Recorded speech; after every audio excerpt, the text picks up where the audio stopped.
mujeres, bendito sea el fruto de tu vientre, Jesús. Santa María, Madre de Dios, ruega por nosotros pecadores, ahora y en la hora de nuestra muerte. Amén. San Gabriel, Ruega por nosotros. San Pablo. Ruega por nosotros.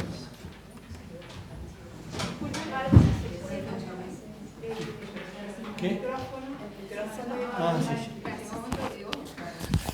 Ya estoy otra vez ahí. ¿Me estás filmando? Qué terrible. Menos mal que uno se olvida, porque si no, queda cohibo totalmente.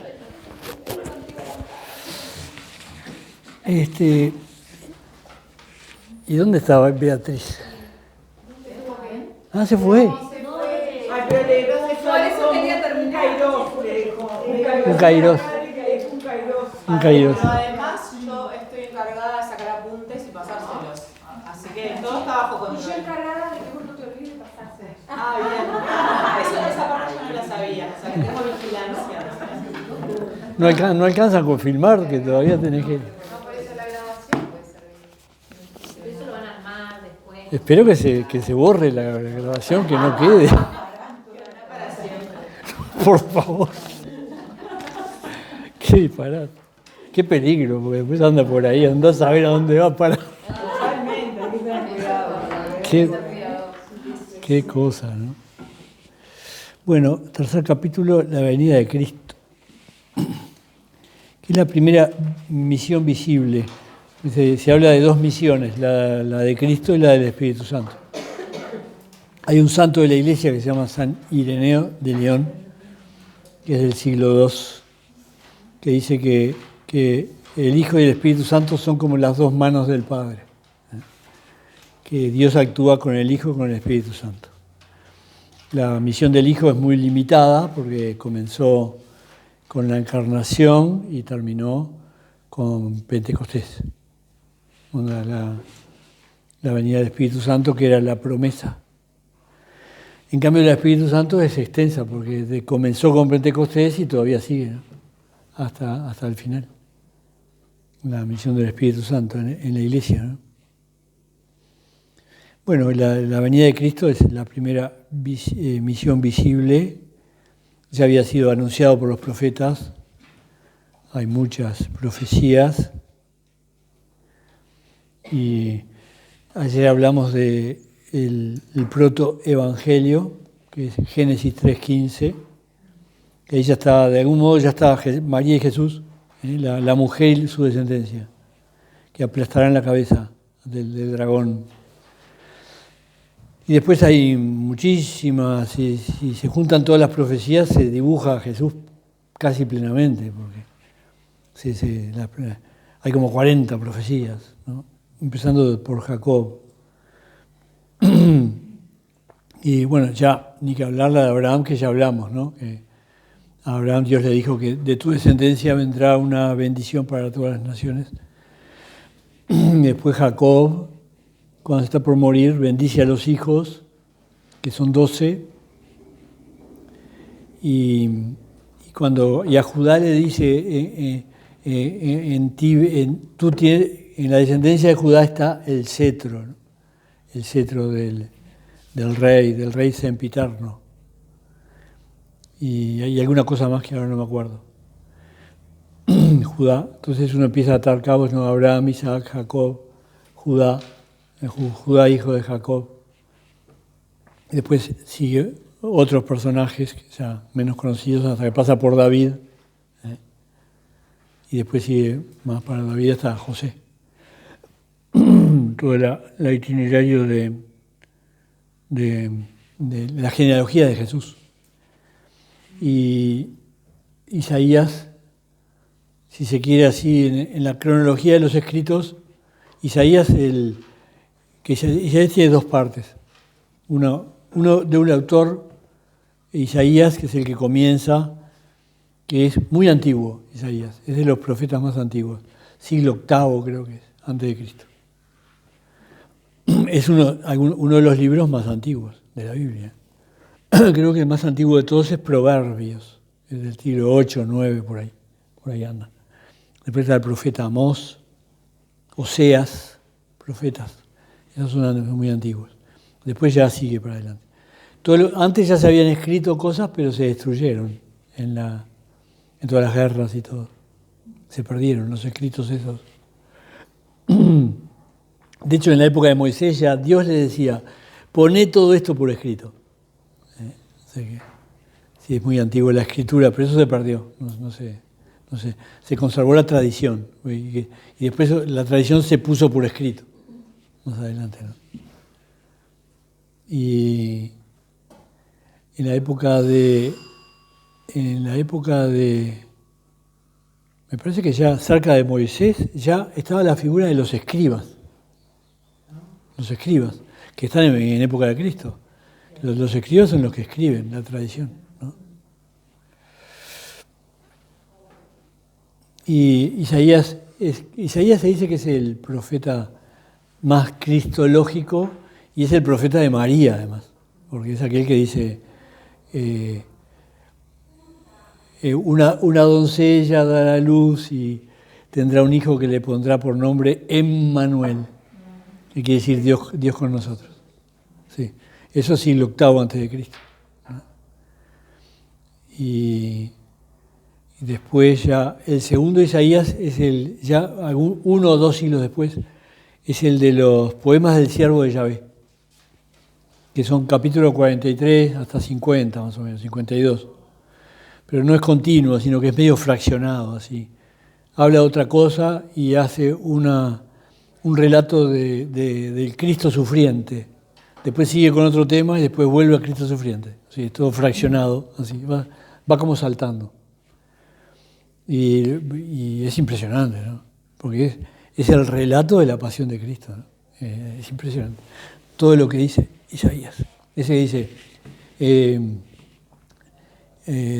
varón despreciado, humillado, varón de dolores, ante quien se vuelve el rey, ante quien se vuelve el rostro, como quien dice, uno ve una cosa muy fea y dice, como diciendo, mirando para otro lado, ¿no? Cargó con nuestras iniquidades, en sus heridas hemos sido limpiados, eso, ¿no? Entonces, como cordero llevado al matadero, no abrió boca, como oveja ante quien la trasquila. Todo eso es de los poemas. El Via Crucis de nuestro Padre. Sí, de nuestro Padre la cita mucho ahí. Y es impresionante, es increíble, ¿no? Todo el relato lo llama el Poemas del Siervo de Yahvé, ya anunciando la venida. Pero después hay, en fin, muchísimo, ¿no? Mirarán, dice Zacarías, mirarán al que traspasaron. Así, está hablando de otra cosa y después dice eso. Y después sigue con otra cosa. Entonces, si uno no conoce a Cristo, se queda con eso. Mirarán a quien traspasaron. ¡Puah! ¿Qué será eso, no? Para los cristianos es fácil. Me parece que para los judíos les tiene que sonar hoy día. Porque, mire, nosotros, ¿dónde está? Allá. Las veces que los miramos al crucifijo, los miramos a cada rato, ¿no? Por todo el mundo, ¿no? Mirarán al que traspasar. Y después, bueno, el Salmo 22, Eloí, Eloí, lama sabactani, Dios mío, ¿por qué me has abandonado? Clamo a ti y no me escuchas. Traspasaron mis manos y mis pies, se pueden contar todos mis huesos. Se reparten mis vestidos, echan suerte sobre mi túnica. Todo eso es el Salmo 22, que es el Salmo 22 del siglo III, siglo IV, antes de Cristo, escrito, pero son salmos que ya se recitaban antes. Algunos con raíces davídicas, los salmos. El Salmo del Buen Pastor, por ejemplo, es de David. Y después el Salmo 110, que tú eres mi hijo, yo te he engendrado hoy, como el rocío, y lo he jurado, y le dijo el Señor a mi Señor, siéntate a mi derecha hasta que ponga a tus enemigos como escabel de tus pies. Y después dice, lo he jurado y no me arrepiento, tú eres sacerdote eterno según el rito de Melquisedec, ¿no? Y ese Salmo 110, que habla del sacerdocio de Cristo, porque es sacerdote, según el rito de Melquisedec, que no es el rey, según el rito de los levitas. Porque queda rarísimo, digo, que uno de dónde sacó el autor sagrado, que se llama agiógrafo. Agios es santo, grafo escritor, escritor de las cosas sagradas, se dice agiógrafo. ¿De dónde sacó el agiógrafo eso? Porque es una cosa saqueada, inspiración pura, porque es profecía total, porque no había ninguna novedad. Decir que el sacerdote eterno no es del rito de Leví, sino el rito de Melquisedec. Entonces uno va a escarbar Melquisedec en la antigüedad y resulta que Melquisedec es un sacerdote, rey de Salem, que dice rey de la paz, que después sería Jerusalén, ¿no? Entonces se llamaba Salem. Y era sacerdote y rey. Y además rey de la paz. ¿Y qué ofrecía para el altar? ¿Qué ofrecía para el altar Melquisedec? No, pan y vino. Pan y vino. Y Melquisedec es contemporáneo de Abraham. Abraham, o sea que Melquisedec es una figura antiquísima. Aparece y desaparece. Porque aparece ahí y después ya desaparece, no hay más noticias. Era el rey de Salem. Porque Abraham volvía de una batalla, entonces a Abraham le pagó el diezmo. O sea que Melquisedec era sumo pontífice, ¿no? Y estamos a 2000 años antes de Cristo. Y entonces, otro gran inspirado es el autor de la carta a los hebreos. Porque el autor de la carta a los hebreos, que no es una carta, y que es un tratado, verdaderamente un tratado, es un libro pensado, no es una carta. Y además no es San Pablo, debe ser discípulo de San Pablo, es un anónimo el que escribe los hebreos. En el capítulo 7, que vale la pena leerlo, después de esta introducción, capítulo 7 de Epístola a los Hebreos, habla de esto y dice que del sacerdocio de Cristo, porque la carta a los Hebreos es demostrarle a los judíos que Jesús es el gran sacerdote. Es el sacerdote para el sacerdote eterno que cruzó el velo del santuario y en un santuario no hecho por mano de hombres, sino hecho por Dios, y que es sacerdote para siempre, ¿no? Entonces dice San Pablo que Cristo es como Melquisedec, porque Cristo tampoco tiene genealogía, porque dice Melquisedec no tiene genealogía, no se sabe de dónde salió, no se sabe. Y Cristo es igual, porque no tiene genealogía. ¿Cómo explican eso ustedes? ¿Cómo que no tiene?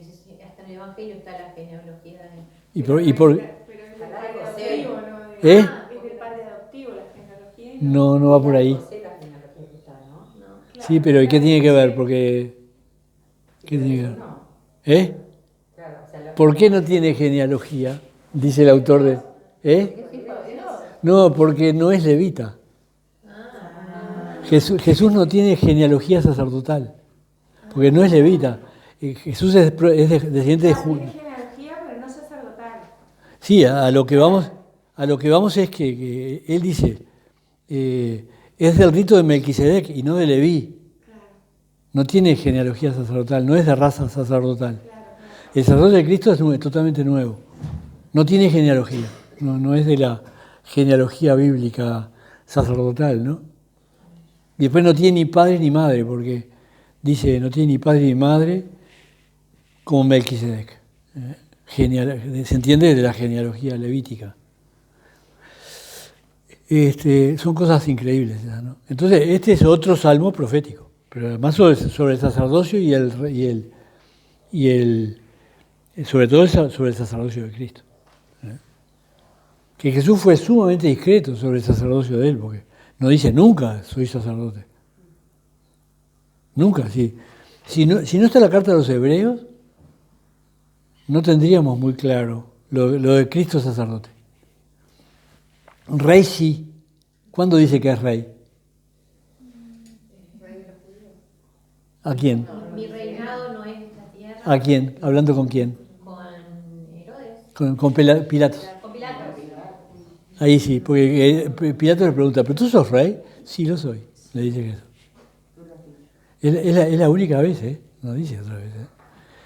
Pero otra gran profecía es la del profeta Natán a David. Cuando David dice que, cuando David, que era un gran guerrero, conquistó todo lo que tenía que conquistar, porque era un genio, ¿no? Un genio y una bestia, ¿no? de sanguinario. Y entonces se instaló, como le pasa a todos los guerreros de la antigüedad, o le pasa a los maridos de ustedes cuando se jubilan.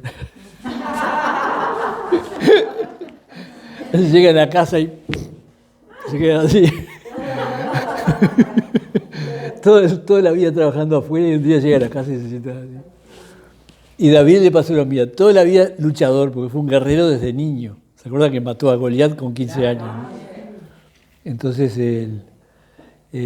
cuando conquistó todo, y ya tenía una fama impresionante, ya aceptado, era querido por todo el mundo, ¿no?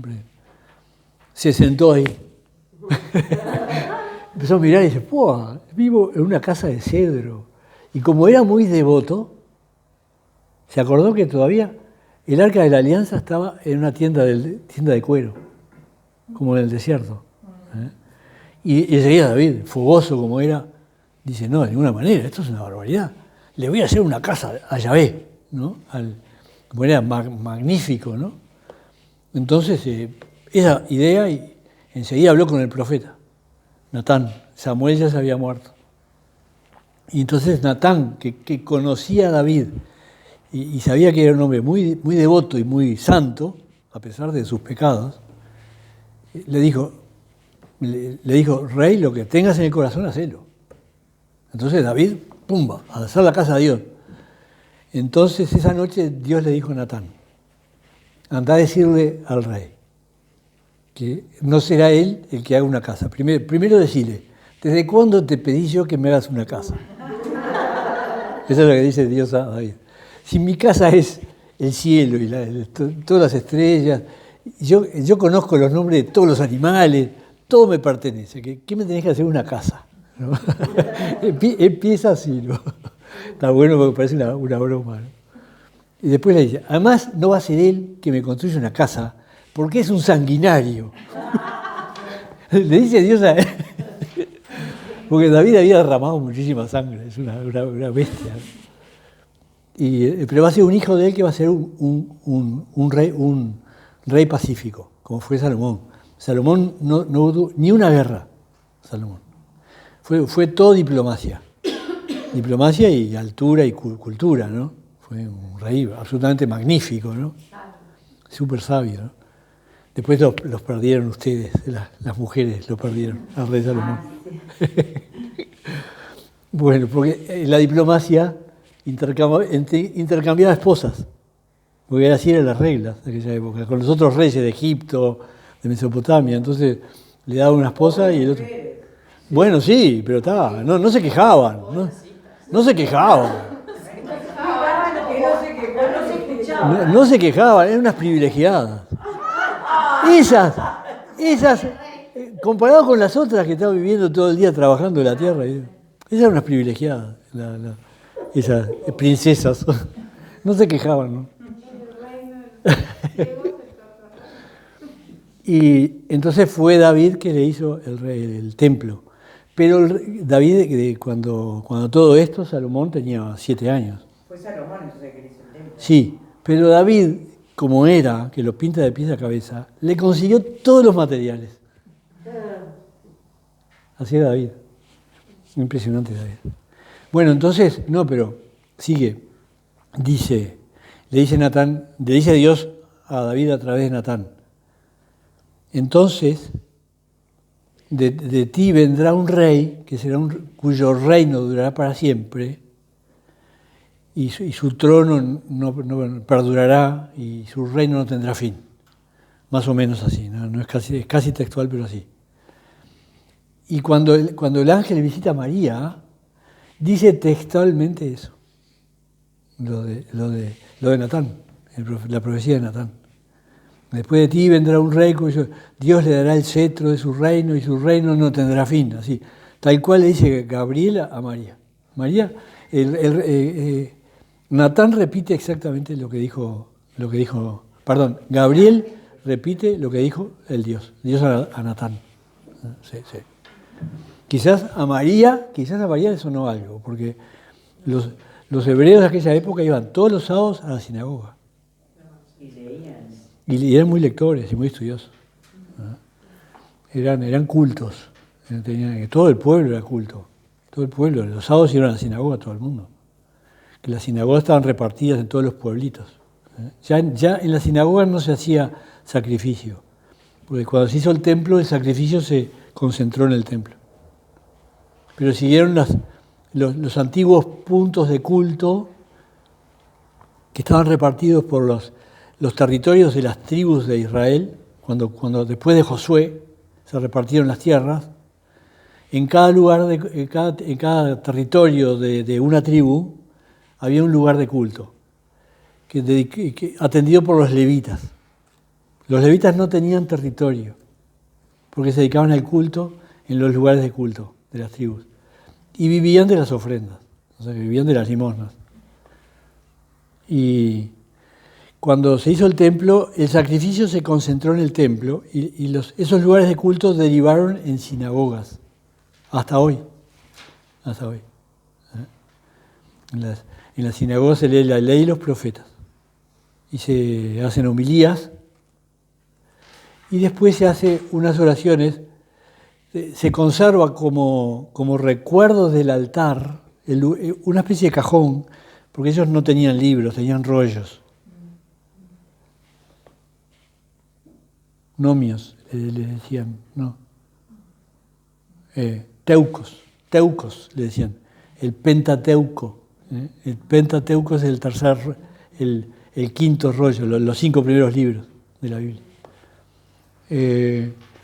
En las sinagogas tiene un lugar que se llama escriño, donde se guardan antiguamente se guardaban esos rollos, ahora tendrán libros, supongo. Y ese escriño estaba hecho de una manera que como que simbolizaba el altar, pero era solo un símbolo del altar. Porque el sacrificio ya no se hace. Desde que se hizo el templo, el sacrificio de las ofrendas de panes y de animales se hacía en el templo. Y después que se destruyó el templo en el año 70 se acabó. O sea que ya no hubo más sacrificio. Por eso el fin del templo fue una cosa tremenda para los judíos, para el pueblo judío. Entonces, bueno, por eso digo, todo el pueblo judío era religiosamente culto. Después estaban los publicanos, que eran los que no iban a misa, capaz que no iban a la sinagoga, no respetaban el sábado, etc. Entre los cuales había varios que fueron después discípulos. Y uno apóstol, Mateo, ¿no? Mateo era publicano, cobraba impuestos y no iba al templo, no iba a la sinagoga ni nada. Entonces fue muy criticado Jesús por elegir a un publicano como uno de los 12. ¿No? Entonces, bueno, y siguen en las profecías, la verdad no me viene a la cabeza, pero son como 40. De manera que si uno las junta, y de hecho están hechos los trabajos esos, de juntar la profecía, ir dibujando a Jesús y lo sacás prácticamente. Malaquías, y tú Belén, tierra de Judá, no sos por cierto la menos importante de los pueblos de Israel, porque de ti nacerá el Salvador, ¿no? Belén. Y cuando vienen los Reyes Magos, ¿se acuerdan que van a Jerusalén a preguntar dónde nace el Rey de los Judíos? Entonces Herodes le pregunta a los sabios, ¿dónde nace el Rey de los Judíos? Y le dicen esto, lo de Malaquías. Perdón, Miqueas, no es Malaquías, es Miqueas. Y por tanto, fíjense, se sabe dónde nace, será llamado Nazareno, cosa que desconcertante. ¿Cómo? Si nace en Belén, ¿cómo va a ser llamado Nazareno? Y si después vive en Nazaret, ¿no? Por esas cosas, por María, ¿no? Siempre me pregunto lo mismo, ¿por qué siendo tan cultos, tan inteligentes, no creen? No creyeron en Jesús. Nadie es profeta en su tierra. Tenían todas las pruebas y las sabían. Bueno, hoy en día la gente no sabe las pruebas, pero ellos eran estudiosos, tenían todas las fuentes y no creen. Tampoco que las tuvieran todas fresquitas en ese momento. A Jesús no lo veían como el Mesías. Jesús no daba signos, hacía milagros, pero Elías y Eliseo habían hecho muchos más milagros que Jesús. Es decir, los milagros demuestran que Jesús era un hombre de Dios. Ahora, ¿debía ser hijo de Dios? ¿El verbo? No creas, no sé. Mirá que los apóstoles creyeron cuando resucitó. Ahí se completó la fe de los apóstoles. Hasta entonces, ¿cómo no creyeron? ¿Cómo no se acordaron si Jesús dijo que al tercer día iba a resucitar? Y Tomás, ni siquiera así. Tomás vio más acabado todavía. Sí. ¿Tomás qué? Tuvo que meter el dedo en el llaga. Tomás, yo salgo en defensa de Tomás siempre. Pobre Tomás. Pobre Tomás, había salido a comprar yerba porque se le había acabado. ¿Sí? Había salido a comprar 1 kilo de yerba. Pobre, dejalo quejarle, se le había acabado. Pero digo que Tomás también le costó, ¿no? No. Él llegó y dijeron, estuvo Jesús. Imagínate.